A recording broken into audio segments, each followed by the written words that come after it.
Gereja St. George ni dah ada sejak tahun 1816. Oi, hampa tahu tak? Cuba kira dah berapa lama gereja ni bertapak di sini. Tapi keadaannya masih baik dan cukup cantik. Jadi jangan salah faham. Saya tak kata gereja Kristen tertua di Malaysia, tetapi saya katakan gereja Anglican.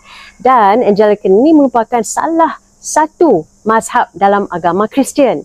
Kalau nak tahu dengan lebih lanjut, hampa pi baca, pi kaji. Antara peristiwa yang anda perlu tahu adalah gereja ni hampir musnah ketika penjajahan Jepun.